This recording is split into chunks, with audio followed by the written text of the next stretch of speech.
What's up, y'all? It's your girl Sakina, and I'm back with another review. This is my review for the Real Housewives of Potomac. This is episode 9, and I had the number, forgot that quick. Episode 7. Be sure to check us out tonight on the Whether You Like It or Not panel, hosted by Giving You the Real Tea.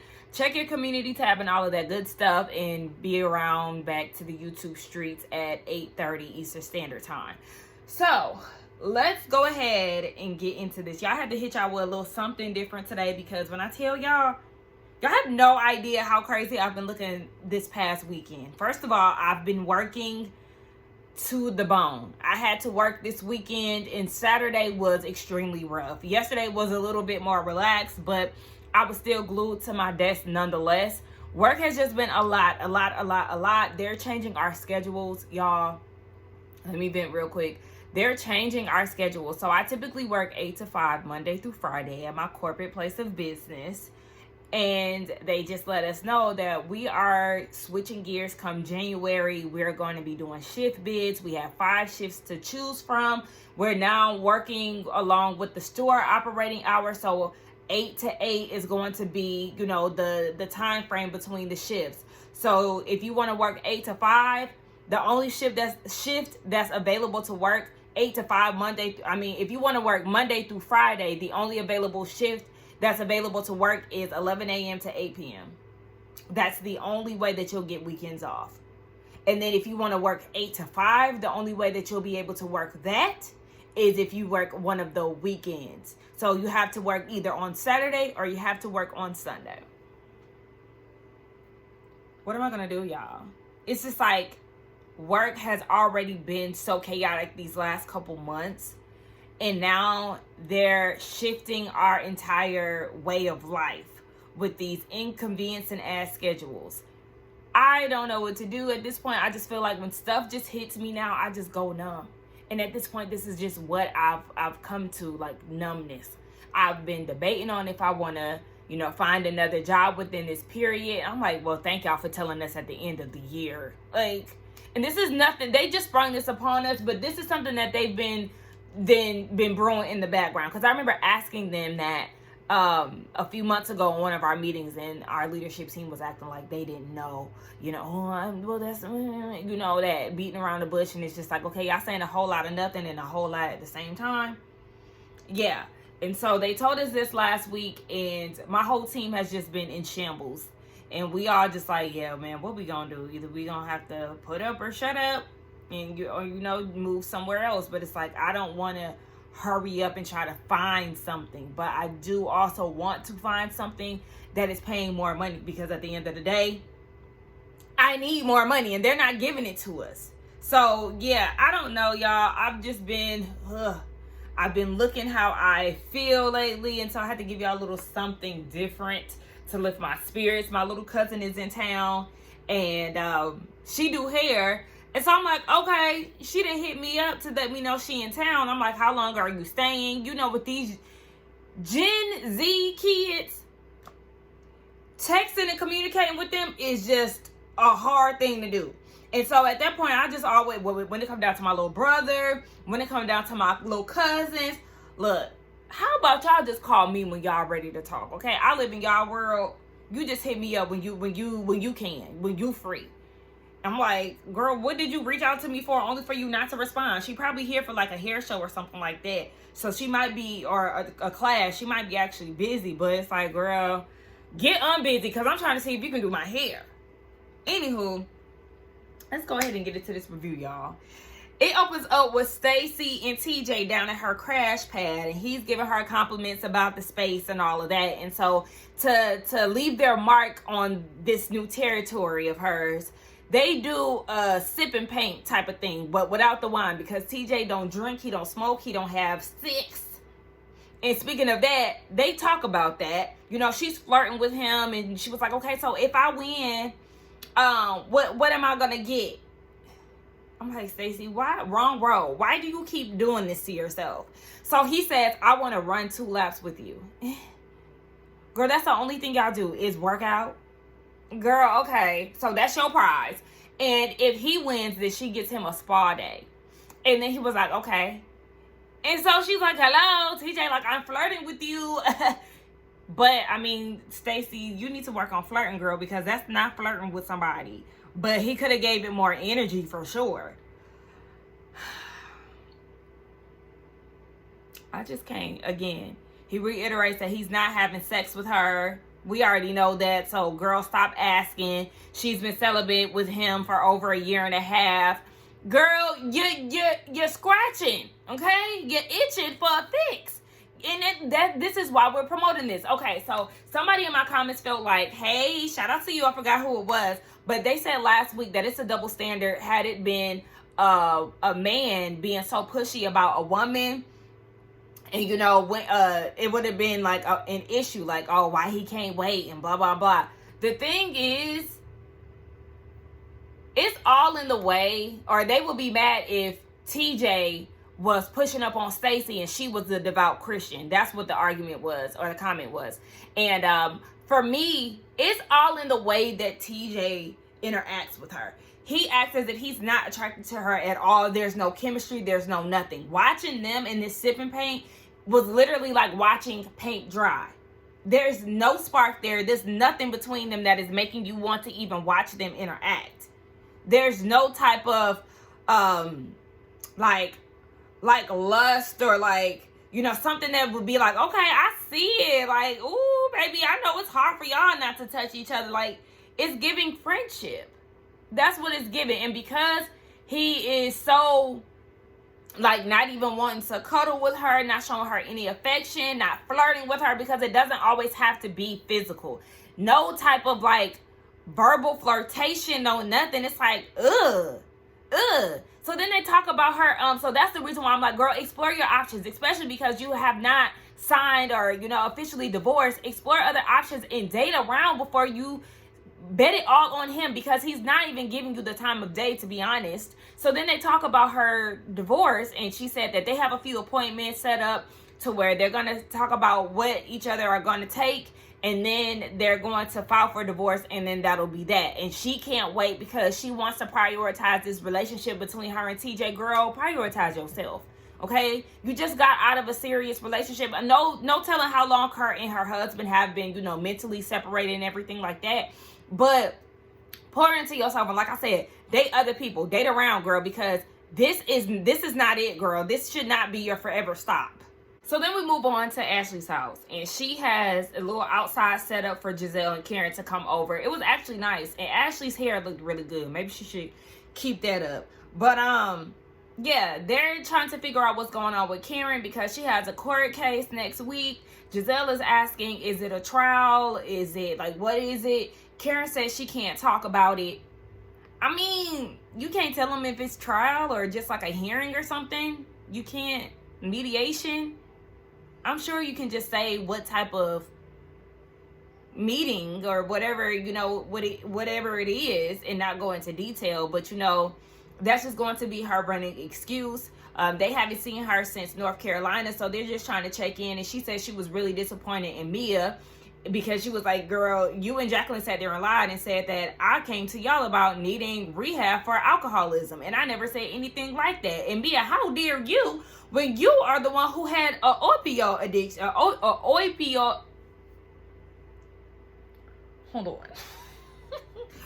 opioid opioid addiction, okay? And so Giselle and Ashley are taken aback by this, and she was like, it's on her YouTube channel. Of course, at this point, Bravo provides us with the receipts. I mean, shout out to social media, because we seen this clip already after last week's episode.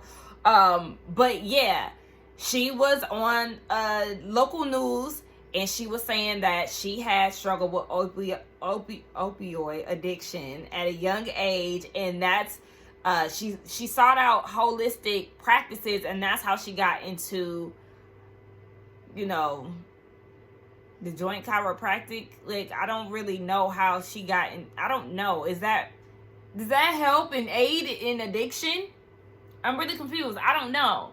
But I was also confused when Giselle said that Karen is using this as a way to deflect from her situation. No, this is not that. This is one of those things, like Karen said, you started it and I'm going to finish you. Because it's, yeah, very audacious of Mia to sit here and try to talk about somebody's addiction when you got one. And apparently, or you had one and you didn't share with the class. But we already know with Mia, she probably looking at it like, because I did have an addiction, I can spot out an addict.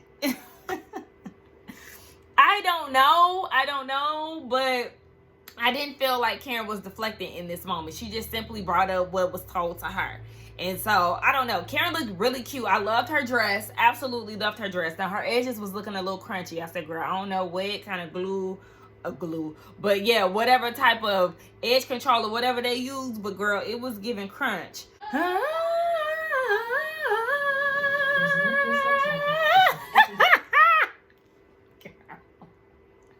Baby, I tell you, they be playing the hell out of this commercial every commercial break.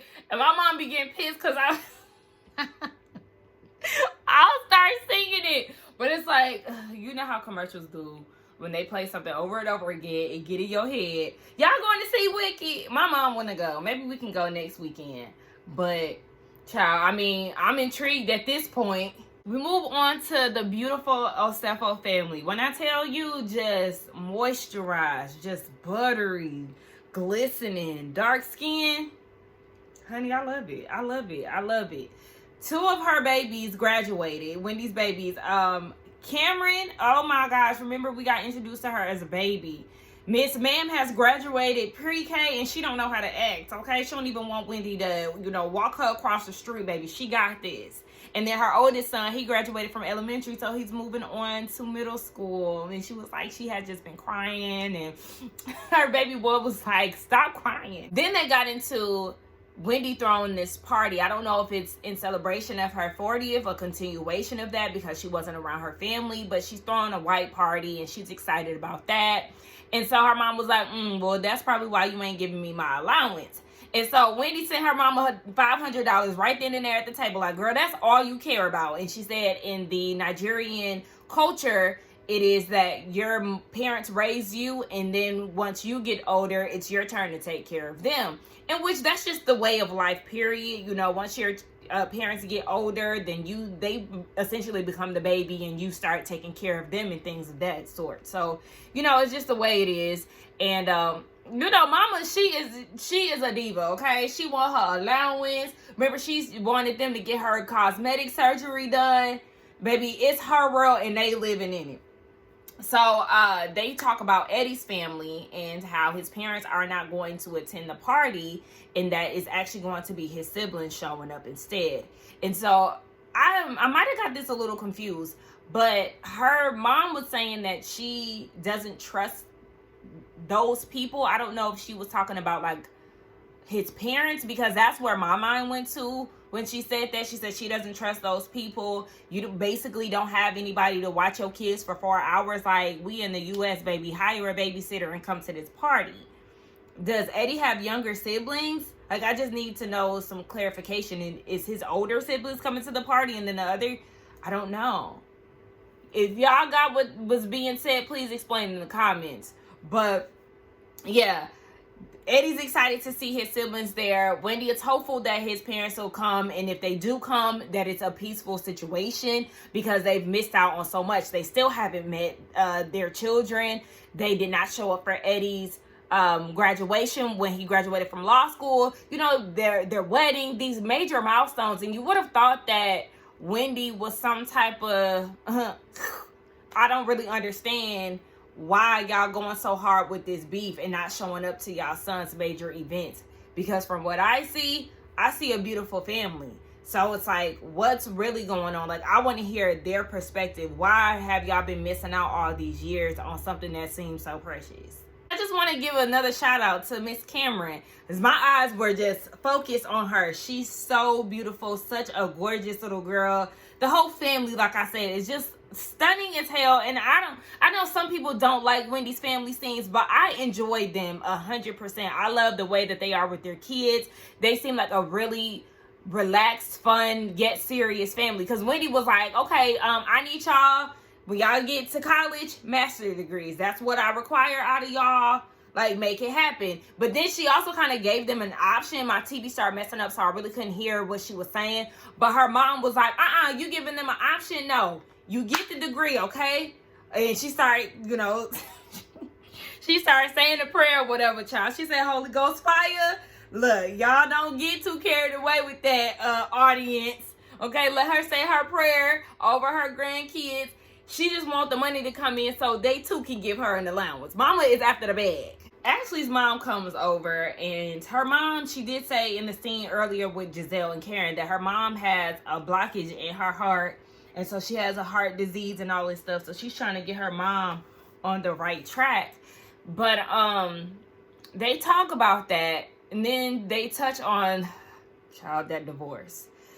Supposedly it could be wrapped up within a month, which was June, which is now November. Yeah, y'all do the math. Nothing in the blogs as of yet, so we don't give a damn. Move on. Ashley is getting into this whole single motherhood, and she's feeling better about herself now compared to 2 years ago when she was, entertaining the thought of leaving Michael and all this other stuff. Okay, which brings her to her mom, and she says that she wants her mom to be loved, and it's just, as Ashley is going into being a single mom, it's making her appreciate her mom more, but she wants somebody to appreciate her mom. Her mom got this man who is not supporting, he ain't doing nothing financially, and Ashley is like, how is that going? Like, is he working? She said, yeah, he recently got a job. And how long ago was that clip? Years ago. So you just now recently found something, and she admitted that it's not helping their situation. Then what are you doing? Like, what is the benefit? Dick? Like, girl, I don't understand. Me and my mama, we talk about, our friendships and things like that. And my mom has some friends or some acquaintances or some people in her past who have been around people or been in relationships with people that have no benefit whatsoever. And every time I would hear these stories, I'm like, I'm getting frustrated because I just don't really understand what's keeping them there. Okay? Because God, people be so desperate just to have a body around that they would just accept whatever is given to them. And a lot of the time it be nothing. Nothing is given to you, but you're tolerating bullshit.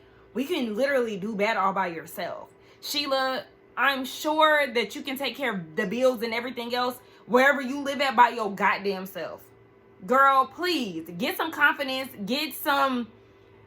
girl, stand the fuck up and leave that trash man. But clearly, Sheila's 58. She's probably stuck in her ways and has no plans on leaving that man, clearly, because it's been years and he has shit to give, nothing to offer. Ugh, I'm just so glad. I'm just so glad to have the common sense. Because a lot of people don't. So, child, we get down to Jesse's mix and mingle Chiefs after party, and she looked nice. Wendy be eating the girls up effortlessly. Like, I don't know, it's something about her makeup in that bob. It was just catching my attention. I just kept looking like, damn, Wendy, girl, you're beautiful. Okay, with that silver dress, giving us body yaddy yachts. Loved it. I actually loved Ashley's bone straight hair. Did not love her dress. Kiana, I did love her outfit, but it seemed like her breast needed to be placed in the right place. Mia, her dress was, this was actually the picture that they always show us before at the top of the season with her and Ink, with them staggering her in the back and him in the front. Yeah, they took that picture at this event. He shows up and the ladies are meeting him for the first time, DJ Applebox. So they meet him, and at first he was irritating me because I hate when people come into a building and are still wearing their shades. please take your glasses off. You're on the inside. There's no sunlight in here. Cut the crap. But he did eventually take them off. Mia said that that's his staple pretty much because he's incognito. For anybody who does not know, that's his DJ name, his radio name here in Atlanta. But yeah, I mean, they talked about Gordon, but who cares? Like, we're not talking about him right now. That's a non-factor at this point. We're not about to keep bringing up Gordon when we talk about Mia and Ink. Let's focus on y'all for the time being. Mia, girl, again, your hair is tired. Like, that leave out, I just can't. Girl, the curls was just ugly as hell. Who else was there? Giselle looked like she just came from a conference meeting somewhere. I don't know, girl. You just, okay. And then Stacey and TJ show up. And so, you know, that's the main attraction. Everybody has heard so much about him. They want to know what's going on. Stacey, I mean, she was dressed like she typically is. It just wasn't nothing that stuck out. Some of the men dressed down. Some of the men dressed up. Oh, yeah. And then Kiana wanted to address the whole drug dealer boyfriend thing with Mia again. Kiana, girl, you my girl. But girl, come on. How many times we going to bring this up? If that's the case, you should have got that squared away in North Carolina. Here we are again, back in Potomac, and you bringing it up. But she just wanted to clarify some things, like, was you talking about this man right here? Because you definitely said my drug dealer boyfriend. Mia was like, girl, no, okay? We know, we was talking about your last boyfriend. We know this one is a social worker, clearly. I said, not too much on boyfriends, because there's nothing wrong with Greg, okay? The more I look at him, I'm like, okay. You know, he cleaned up nice. He looked good. But so it's like, not too much before people start talking about DJ Applebox. And then we can get on you about Gordon. So, don't act like you just be getting them, girl. Please. I'm sure Kiana be racking them up and got some lookers on her roster compared to you. Because, girl, just because you have a fair skin, a lot of skin tone, that don't mean that you hit on something. Because you all right, but you ain't all that, girl. Sorry. Anywho, yeah, back to it. TJ. So he's getting introduced to Wendy and Ashley and all of that, and he was saying that him and Stacey are great friends, and Eddie is like, yeah, I do feel like it's good to start off with a good friendship, best relationship, start off that way. He was like, yeah, because then you start having sex, and then you get bored. I was with Ashley, baby. Oh, I tell you, I don't know why it was so funny to me. When Ashley was like, Mayday, Mayday.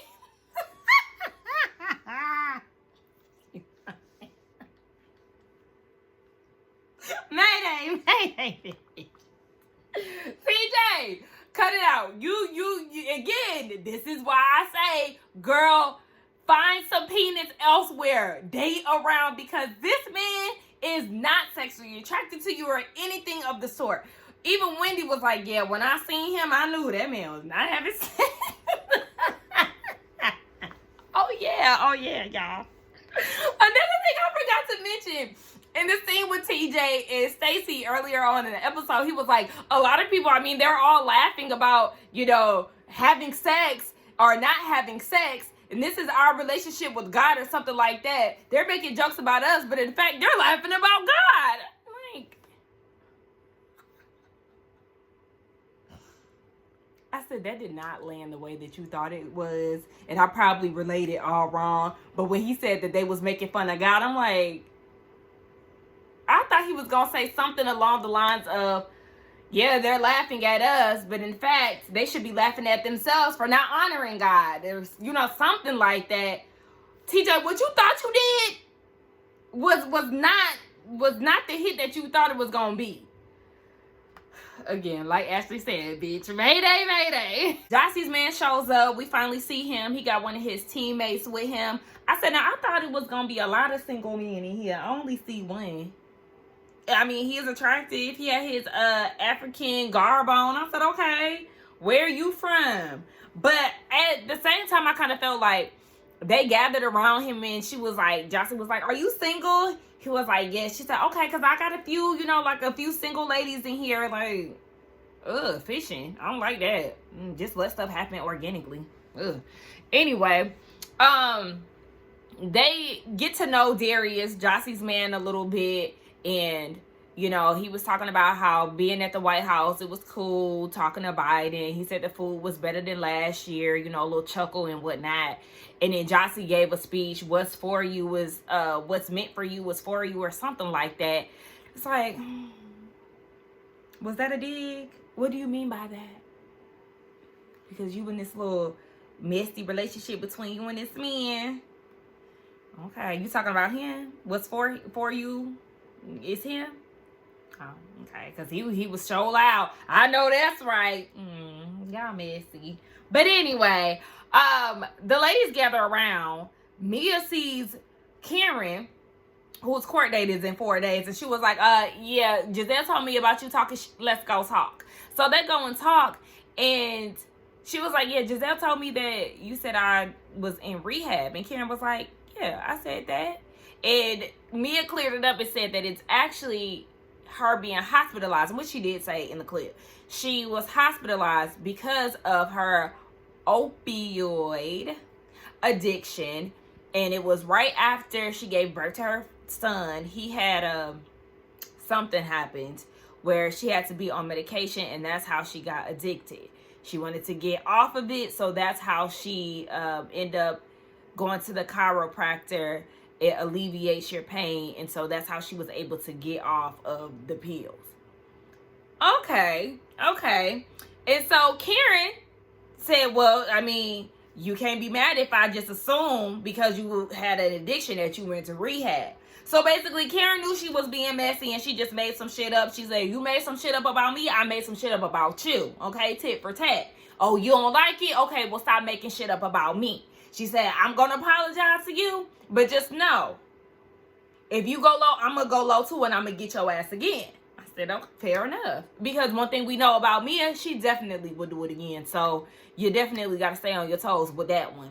Speaking of staying on your toes, she go over to Apple Box Inc. And his messy ass trying to get the tea. What happened? She was like, nothing. Like, nothing happened. And then she goes and gives him this big ass kiss. I was like, I'm like, why is your lips so perked up like that, Mia? I said, well, girl, what the hell? You did not need all of that lip. Girl. It was just too much lip. Y'all. Look, I see an advertisement for Love and Hip Hop Miami. It's supposed to come on tonight. So last night I was at my uncle's house, and it was me, him, and my mom, and we was watching Love and Hip Hop Miami. I guess it was playing the last season. And baby, I tell you, my uncle was so into it. It's funny because my dad be the same way. My dad is into Housewives and Love and Hip Hop because his girlfriend watches it. And that's the same thing with my uncle. His wife watches these shows. So they be all into it. You know, men always be trying to act like they not interested in something, but let you watch it. And next thing you know, they hooked. That's my uncle and my dad. They both, my dad be like, Teresa, yeah, I don't, she be talking crazy. And boy, I like Dolores, you know, like, just be knowing shit. And I just be looking like, how do you, not you know about Housewives of New Jersey? Like, what? Then my uncle was all into Miami, and I was like, damn, I'm actually kind of mad that I got the panel today, because we would have been down at his house watching Miami. I don't even watch Love and Hip Hop anymore, but just the fact that we was all so into it, but at the same time, you know, I know that all of this crap is fake, which is why I don't even watch it anymore. But it was just funny because watching it with my 54-year-old uncle, it's just funny. It's funny as hell. But anyway, what was we talking about? Shit, let's move on next. So Karen is out with her cousin, and they're discussing all the things that she has coming up with the court date and how she needs to get her grieving under control because it's just been a lot. She has been taking on a lot since the whole tax thing in 2018 with Ray. And she said that it was that on top of her parents getting sick, and then, you know, she had to put some money together to look out for Ray. Now, she claims that she moved out to Great Falls for her parents to move out there. But, you know, sadly, they didn't make it. They passed away. And so they weren't able to come out there. I just kind of feel like, I'm sure that they could have been able to move into your house at the house that y'all were in. I'm sure it wasn't a 3-bedroom house. I mean, I'm sure it was probably more than 3 bedrooms because, I mean, Raven was young at that point. Your son was not living with y'all. You just need one room for your parent, and you can make that accessible and all these things. Okay, I don't know about that part, but I don't know how true that is, but okay. So yeah, you know, she's just been under a lot of stress, and it's hard for her to deal with. And then we learned that her cousin, again, was supposedly, now I'm not gonna say that she was lying, but it's just kind of like, wasn't this at like 4 o'clock, 5 o'clock in the morning when this accident happened? But she said that her cousin was on the phone with her when the accident happened and he heard the crash. So I know he was with her the day after the crash, but yes, he heard all of that stuff go down. And so, you know, he started crying and she apologized for putting him through all of that. But was he really on the phone with you? Maybe. I mean, maybe she... Well, that adds up. It lines up with them saying that she get drunk and she get on the phone and get to calling people. Maybe so. I don't know. But what we do know is that the court case is coming up soon, and it just, you know, got her all shook up, stressed out, and everything else. Gordon, Ink, Mia. They all down at Mia's house. I don't know why. Why is Teresa on Watch What Happens Live? Speaking of her, that was so random. Okay.